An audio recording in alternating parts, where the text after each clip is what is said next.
Good afternoon. This is part two of chapter 23, talking about the orchestral music of the late Romantic period. Another composer we're going to talk about is Anton Dvorak. And Dvorak is a very popular composer in the 19th century. He's a native of Bohemia, which is an area around the Czech Republic, south of Prague. And the majority of his life, worked as a freelance musician. He was a violinist, he was an organist in Prague, and he's also a composer. One of the things that he's famous for is this idea. He's writing a lot of nationalistic music. And remember, a lot of composers during the latter half of the Romantic period are going to be looking to kind of create this nationalistic identity. If you're a Russian composer, well, you want to write authentic Russian music. You're going to be incorporating maybe folk tunes or dance tunes in your music. Okay, the same thing if you were German or French. Dvorak, he's doing the same thing. Obviously, one of the most famous pieces he's writing is the Slavonic Dances. It's published for piano, became very, very widely popular. And Dvorak was a popular composer throughout Europe. However, his popularity it became immensely popular after he comes to the U.S. Okay, so in 1892, he receives an offer to become the director of the National Conservatory in New York. Okay, and back then, Americans were still looking to create this American musical identity. So to have famous conductors and famous composers over to from Europe to the U.S., that was a big deal. And Dvorak was one of the first composers to come over to really, to help kind of cultivate this new American music. So while he's here, though, he's teaching, and he begins, taking a trip around the U.S. He begins writing and then traveling to the summer in Spillville, Iowa. Okay, mind you, and he's traveling mostly, among like the Czech-speaking people in these rural farming areas. But one of the things that he does is he's going to the Midwest and he's going throughout the U.S.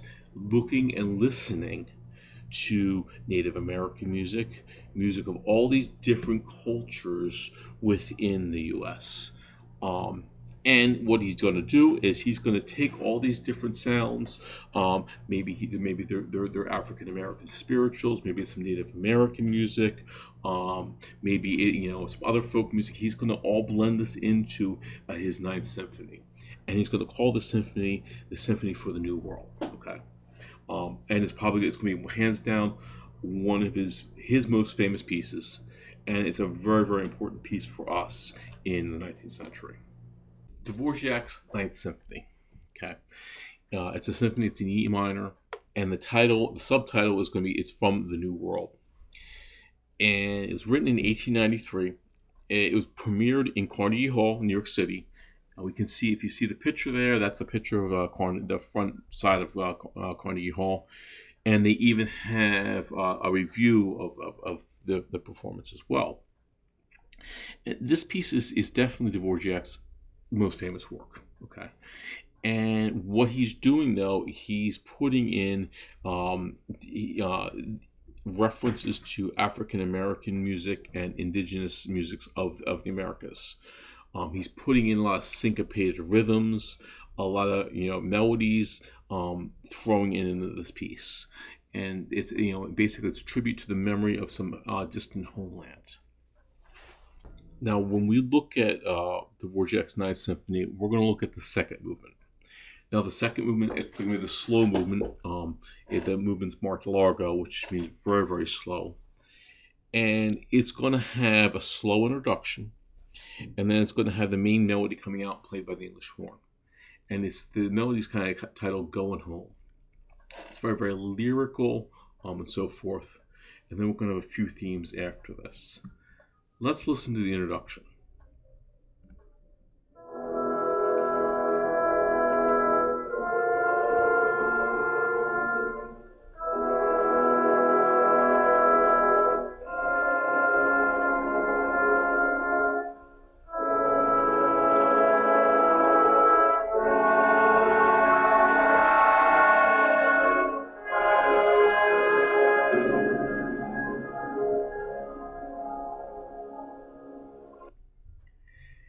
After this introduction, we have the entrance for this new melody called Going Home.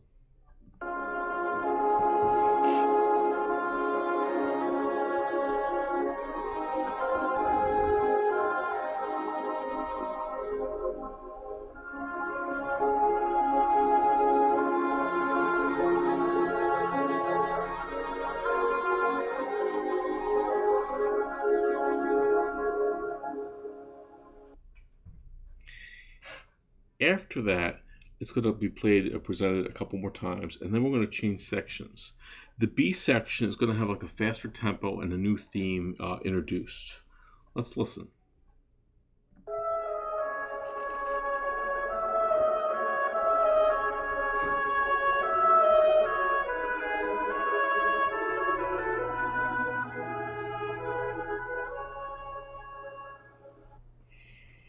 It's going to continue. It's going to change up the instrumentation with a new theme.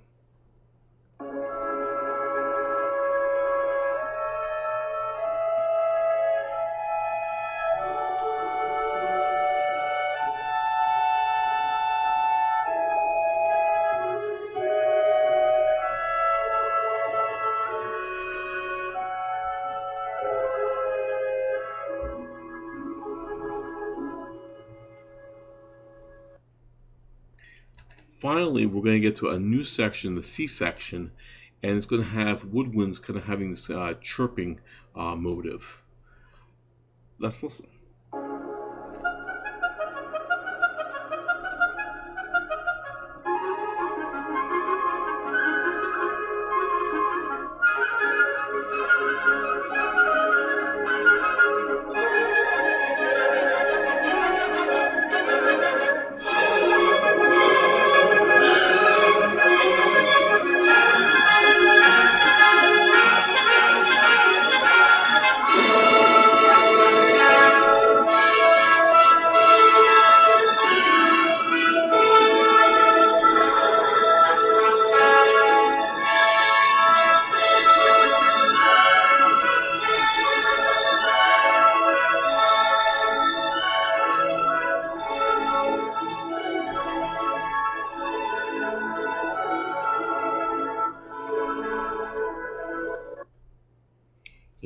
A very climactic kind of moment there.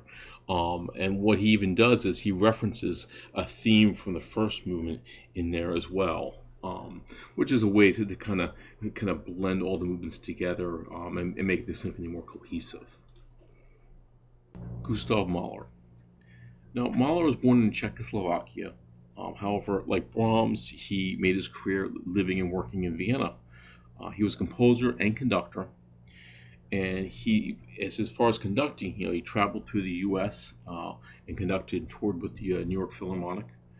And he also spent 1897 to 1907 as the director of the opera in Vienna.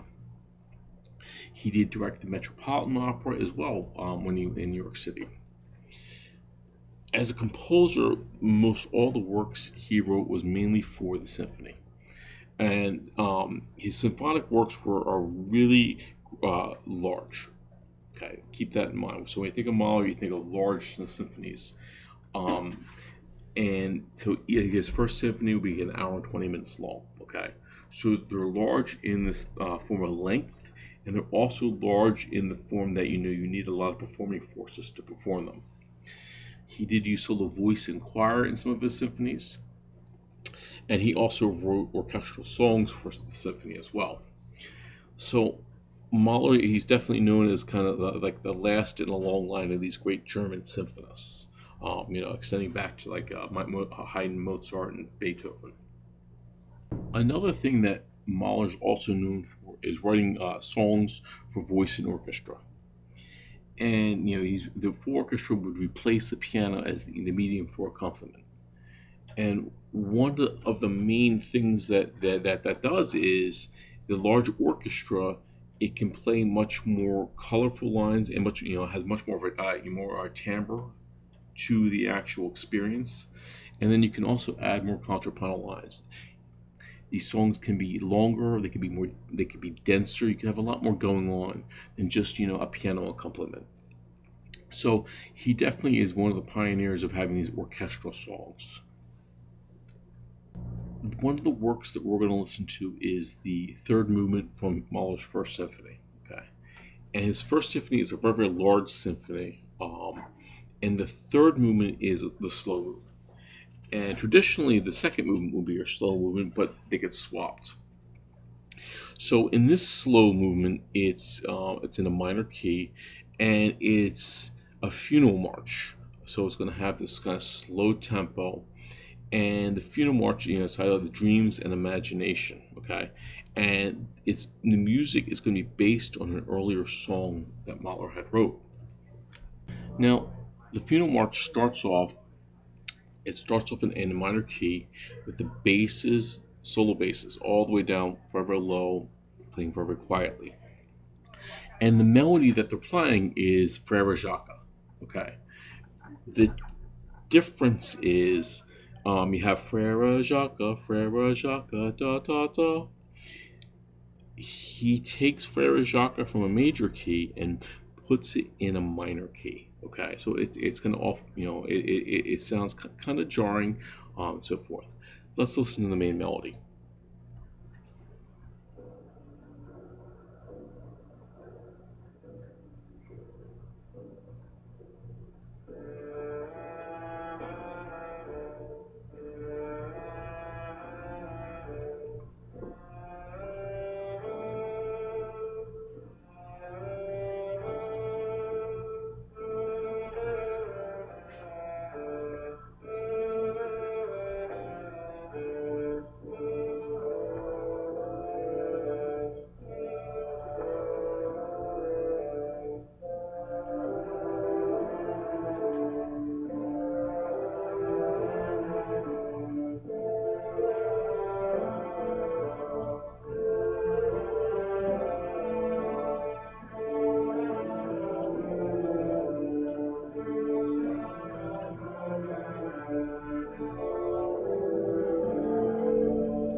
It's a great way to start off the piece.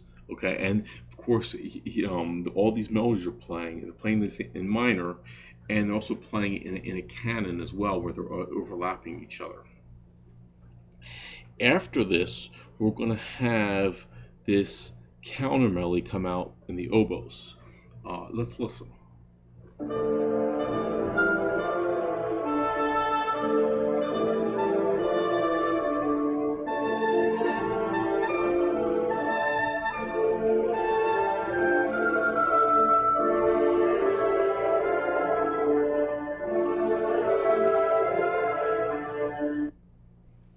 When we arrive at the B section, it's going to be contrasting. The mood's definitely going to change.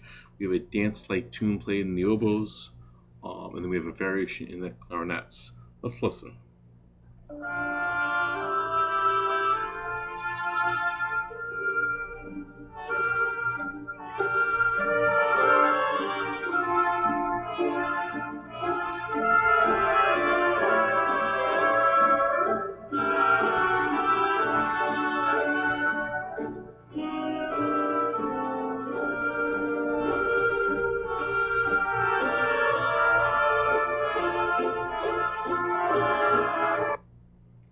Continuing, the clarinets play a variation of this.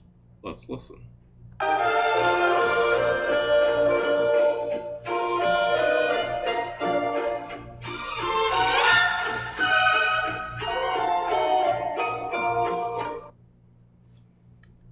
Continuing, we arrive to this C section, which is a new section where the strings and the winds are playing this lyrical melody.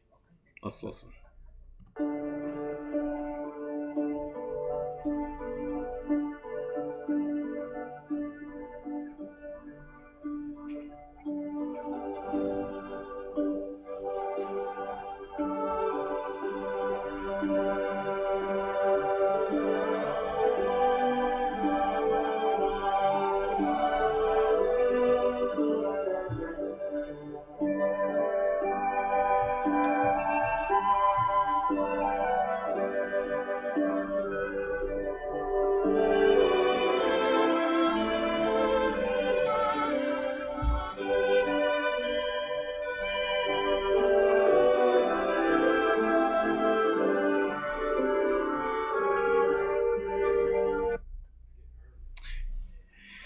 It's much kind of very lyrical and inviting.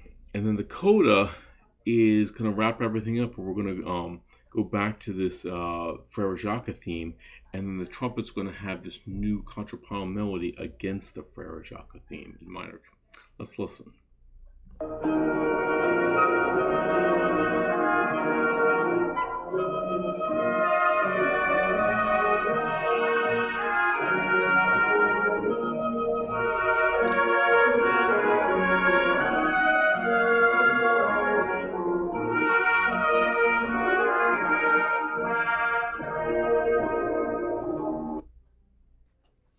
And that's going to wrap the entire movement up. So this concludes part 2 of chapter 23, talking about the music of Mahler and Dvorak.